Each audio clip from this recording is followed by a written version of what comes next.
하나님 말씀 다니엘서 3장 1절에서 7절의 말씀입니다. 다니엘서 3장 1절에서 7절의 말씀 한 목소리로 같이 읽도록 하겠습니다. 시작. 느부갓네살 왕이 금으로 신상을 만들었으니 높이는 60규빗이요 너비는 6규빗이라. 그것을 바벨론 지방의 두라 평지에 세웠더라.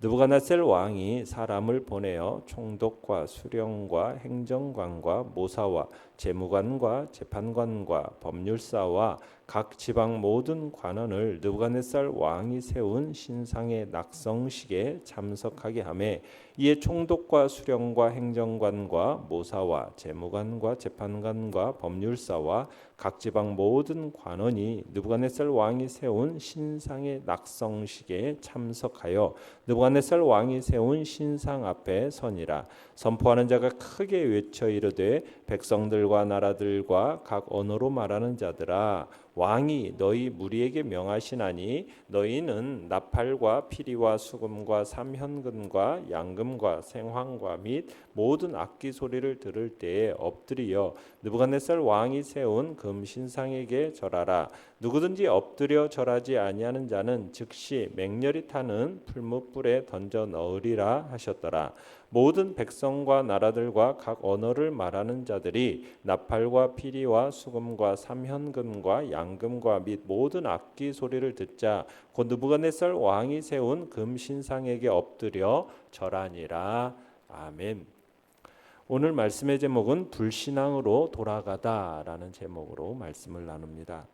우리가 지금까지 봤던 앞선 2장의 내용은 금, 은, 노, 쇠, 진흙으로 구성된 신상에 관한 느부갓네살 왕의 그 꿈 그리고 그 해석에 대한 이야기였어요. 이런 제2장에 이어서 이 계속되는 오늘 본문 3장은 느부갓네살 왕이 두라 평지라는 곳에 자신을 상징하는 거대한 금신상을 만들어 세웁니다. 그리고는 사람들에게 그 신상에게 절하라고 명령하는 그런 일련의 사건들이 오늘부터 3장의 이야기입니다. 당시 바벨론 지방 관리로 일하고 있던 사드락과 메삭과 아벳느고, 다니엘의 이 세 친구가 이 왕의 명령을 순종하지 않고 결국에는 풀무불에 던져져서, 그렇지만 하나님의 권능으로 머리털 하나 상하지 않고 그 풀무불 속에서 살아나왔다라는 이야기가 오늘 이 3장의 전체적인 이야기입니다. 내용 관찰 문제 1번을 보시면 느부갓네살 왕은 어떤 신상을 세웠으며 무엇을 명령했습니까? 자, 1절을 다시 한번 읽어보겠습니다. 시작.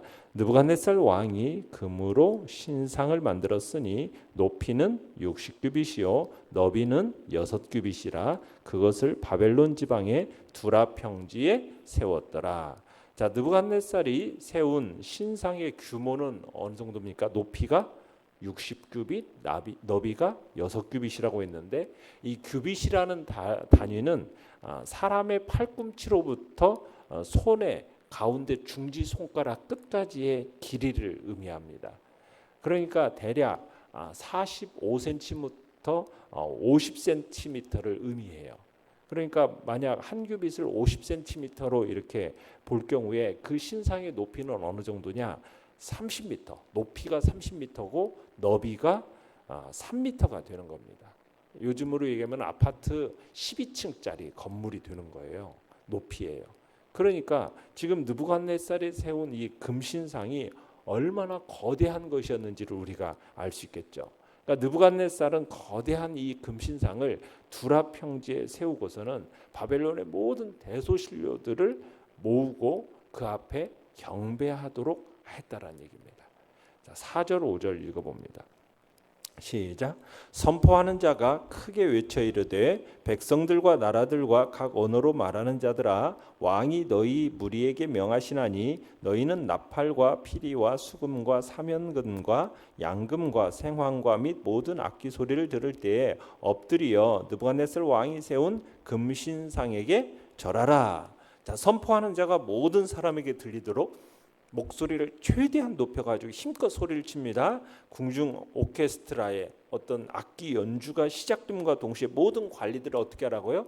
일제히 신상 앞에 엎드려 절하라라는 그런 명령을 내리고 있는 겁니다. 자, 내용 관찰 문제 2번입니다. 낙성식에는 어떤 사람들이 동원되었으며 어떤 규정이 있었습니까? 2절 3절 같이 한번 읽어봅니다. 시작. 느부갓네살 왕이 사람을 보내어 총독과 수령과 행정관과 모사와 재무관과 재판관과 법률사와 각 지방 모든 관원을 느부갓네살 왕이 세운 신상의 낙성식에 참석하게 하며 이에 총독과 수령과 행정관과 모사와 재무관과 재판관과 법률사와 각 지방 모든 관원이 느부갓네살 왕이 세운 신상 앞에 서니라. 자, 어떤 사람들이 동원되었습니까? 바벨론의 모든 관리들이 금신상 앞으로 소집됩니다.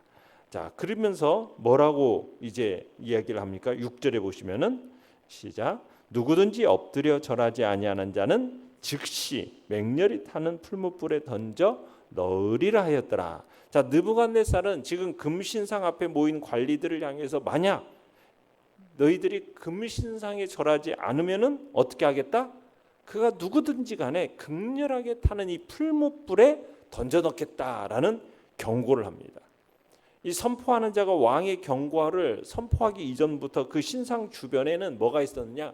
극렬하게 타고 있는 용광로가 있었다는 거예요. 왜냐하면 금신상을 만들어 세우기 위해서는 벽돌을 구워야 되고 또 금속을 녹이는 그런 주조하는 작업 과정이 필요하거든요. 자, 그러니까 이를 위해서는 그 주변에 뭐가 있어야 되겠어요? 용광로가 반드시 필요했기 때문이에요. 그러니까 이 평상시에 용광로의 온도가 몇 도냐면 1000도예요. 1000도. 섭씨 1000도에 달할 것으로 추정이 돼요. 그러니까 금신상에 절하기를 거부하는 자는 곧바로 그 순간 이글이글거리는 그 용광로에 쳐넣겠다라는 사실을 지금 강조하고 있는 겁니다. 자, 그러자 7절을 읽어봅니다. 시작. 모든 백성과 나라들과 각 언어를 말하는 자들이 나팔과 피리와 수금과 사면금과 양금과 및 모든 악기 소리를 듣자 곧 느부갓네살 왕이 세운 금신상에 엎드려 절하니라. 자, 느부갓네살 왕이 이런 추상 같은 명령에 그곳에 모든 모인 모든 관리들은 두려움에 떨었겠죠. 큰 두려움을 가지고 금신상 앞에 일제히 절하게 됩니다. 그러니까 금신상 낙성식에 이 참여한 그 거행되는 자리에서 참석한 모든 인사들은 그곳에 금신상 앞에 절했어요. 자, 그런데 누구만 절하지 않은 겁니까? 딱 세 사람. 우리가 내일 보겠지만 바로 다니엘의 세 친구 사드락, 메삭, 아벳느고만 이 금신상 앞에 절하지 않게 되죠. 그러니까 느부갓네살은 누구든지 금신상 앞에 엎드려 절하지 아니한 자는 어떻게 하겠다라고 얘기했어요? 맹렬히 타는 풀무불, 용광로, 섭씨 1000도의 그 용광로 속에다가 집어넣겠다고 하니 대부분들이 그 경고에 두려움을 느끼고 금신상에게 절을 했을 거라는 거죠. 자, 연구한 묵상 문제 3번입니다. 느부갓네살 왕은 왜 신상을 만들고 모든 이들로 하여금 절하도록 했을까요? 자, 느부갓네살 왕이 왜 금신상을 건립했을까요? 이유가 뭘까요? 이거에 대해서는 다양한 해석들을 제시합니다. 그런데 다수의 학자들은 우리가 앞 2장에서 봤던 그 느부갓네살의 꿈에 대한 다니엘의 해석과 관련이 된 것으로 봐요. 자, 다니엘의 꿈의 해석에 보면 자, 그 꿈에서 본 신상의 머리가 뭐였어요? 금으로 되어 있었다고 그랬어요. 그죠? 금으로 되어 있었어요. 자, 금으로 되어 있는 그 머리가 상징하는 바가 뭐라고 얘기했습니까? 바로 느부갓네살 자신을 상징하는 거다라는 것이 바로 2장의 이야기였어요. 자, 그러니까 느부갓네살의 이 바벨론 왕국은 모든 제국 중에서 가장 찬란하다라는 것을 얘기했어요. 그런데 그 찬란한 제국이 어떻게 될 거라고 얘기합니까? 언젠가는 완전히 멸망할 것이라고 규정지어 얘기했어요. 자, 이 이야기를 들었을 때 느부갓네살은 자기의 제국이 멸망한다는 사실이 상상하고 싶었겠어요? 전혀 생각하고 싶지 않은 이야기였던 거예요. 느부갓네살은 이런 사실, 바로 자기의 제국, 자기가 세운 이 바벨론 제국이 멸망한다는 이 사실을 받아들이기가 힘들었을 거라는 거죠. 이 바벨론 제국이 영원하기를 바랬을 거예요. 이를 위해서 지금 꿈에 본 그 신상에서 머리만 금으로 되어 있었는데 몸 전체를 금으로 하는 신상을 세워가지고 자신의 소망이 이루어지기를 염원하는 마음으로 지금 이 금신상을 세우고 거기에 엎드려서 경배하도록 요구를 한 겁니다. 그러니까 바벨론의 관리들을 소집해서 금신상 앞에 지금 경배하게 한 것은 자기의 나라가, 자기의 권세가 영원하도록 그러도록 하기 위해서, 자기 모든 이들로 하여금 염원하도록 하기 위해서 지금 이 일을 진행시켰다라고 우리가 이해할 수 있는 겁니다. 자, 그런데 하나님께서 느부갓네살 왕에게 신상의 이 꿈을 보여주신 이유는 뭐예요? 느부갓네살 왕으로 하여금 세상을 주관하시고 세상을 통치하시고 바로 그런 실질적인 주관자가 누구라는 사실을 깨닫기를 원했던 겁니까? 하나님이라는 사실을 깨닫기를 원했어요. 그러니까 세상에서 위대하고 영광스럽다고 말하는 것들이 얼마나 헛되고 얼마나 부질없고 얼마나 허망한 것인가를 깨닫게 하기 위해서 하나님께서는 느부갓네살 왕에게 이런 꿈을 주셨던 거예요.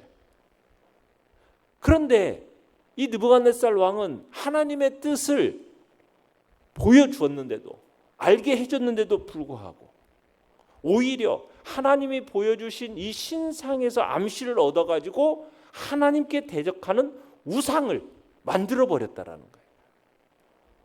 느부갓네살 왕은 장차 자기에게 될 일을 알게 하신 그 하나님의 은혜, 이것을 알았으면 어떻게 해야 돼요? 겸손히 하나님의 뜻을 알고 그분 앞에 경배하면서 자신을 낮춰야 되는데 오히려 하나님의 은혜를, 자신을 높이고 자신을 신격화하는 죄의 도구로 변질시켜 버렸다는 거예요. 그러니까 느부갓네살 왕이 금신상을 세우고 바벨론의 모든 관리를 소집해서 그 앞에 경배하게 한 것은 바로 온 세상의 역사와 주제이신 하나님의 계획과 섭리를 스스로 막아보겠다라는, 어떻게 보면 지극히 교만한 마음, 인본주의적인 발상이다라고 할 수가 있는 겁니다. 느낀 점 4번입니다. 하나님을 경험하고 하나님을 인정하고도 이전의 방식대로 우상 숭배를 조장하는 것을 볼 때 무엇을 느낍니까? 우리 타락하고 교만한 우리 인간은 이렇게 하나님의 뜻을 알고도요, 하나님의 뜻에 역행하는, 어떻게 보면 자신의 그 사사로운 욕망을 고집하는 경향이 있다라는 것을 우리가 이 사실에서 깨닫게 되고 느끼게 되는 겁니다. 절대 주권자이신 하나님을 대적하는 그런 행위로서 어리석고 패역한 일을 할 뿐만 아니라 결국에는 하나님의 심판을 초래하는 그런 어리석은 자리에 빠지는 우리 인간의 타락하고 교만한 모습의 결과물을 보게 되는 거예요. 그러니까 우리 성경에서 보는 내용이 그래요. 자기 교만과 망상에 빠져가지고 자기 생각을 하나님의 말씀보다 뜻보다 절대시해가지고 결국 하나님께서 은혜를 베푸셨음에도 타락해 이르러서 추악한 범죄에 이르는 자들이 무수히 성경에 소개되고 있음을 우리가 보게 돼요. 하나님이 그렇게 은혜를 베풀어 주셨는데도 불구하고 이런 느부갓네살 왕의 모습을 통해서 우리는 우리 심령에 혹여나 하나님의 뜻에 역행하려는 그런 생각과 고집은 없는가 우리가 돌아봐야 할 것입니다. 사실 우리는 알면서도요, 우리의 이런 탐욕스러움을 버리지 못하고 사리사욕을 인해서 그 하나님의 은혜를 망각하고 은혜를 배신하고 심지어는 은혜를 탐욕을 위한 수단으로 전락시키는 그런 범죄를 자행하고 있는 것은 아닌가, 우리 자신을 돌아봐야 될 것입니다. 우리가 정녕 죄로부터 자유한 삶, 정말 은혜에 합당한 삶을 살려면 이런 탐욕을 근절해야 됩니다. 우리의 자아를 쳐서 복종시키는 삶을 살아야 합니다. 우리가 하나님의 뜻을 알게 되면은 그 뜻을 거역하거나 막아서려는 이 교만한 태도를 우리는 버려야 됩니다. 개인적인 욕망을 꺾어 버렸고 정말 하나님의 그 주권적인 뜻에 겸손히 순종하는 자세를 갖도록 우리는 해야 하겠습니다. 정말 하나님을 하나님으로 인정하고 그의 피조물된 사람이 취할 합당한 자세는 바로 겸손입니다. 하나님의 뜻과 하나님의 은혜를 체험하는 만큼이나 우리는 사욕과 탐욕을 철저하게 끊어내고 거룩한 삶, 정말 하나님 앞에 합당한 삶을 살기 위해서 우리가 겸손히 하나님 앞에 나아가는 순종의 자세를 갖겠다라는 그런 결단이 이 시간 우리 안에 있기를 간절히 바랍니다. 결단과 적용 5번입니다. 내가 하나님의 뜻을 알고 난 후에도 반복하는 죄는 무엇입니까? 죄의 고리를 끊기 위해 오늘 즉시 중단해야 할 구체적 행동은 무엇입니까? 하나님께서 우리에게 베푸신 은혜가 있는데도 불구하고 은혜를 우리가 혹여나 잊어버리고 때로는 그 은혜를 탐욕의 순단으로 삼는 어리석은 자리에 빠지지 않게 해달라고 이 시간 주님 앞에 기도하면서 죄의 고리를 끊어내겠다고, 탐욕의 모든 것들을 끊어버리겠다고, 개인적인 욕망을 꺾어버리겠다라는 그런 결단권을 이 시간 하며 나가시길 바랍니다. 오늘의 기도 같이 읽겠습니다. 시작. 주님의 뜻을 깨닫고도 이전의 삶으로 되돌아가는 죄를 끊고 진리를 향해 전진하게 하소서. 아멘. 말씀을 생각하며 기도하시고요. 연약한 우리의 지체들을 위해서 기도해 주시고 또 오늘 수요 예배 가운데도 하나님의 풍성한 은혜를 놓고 기도해 주시기 바랍니다.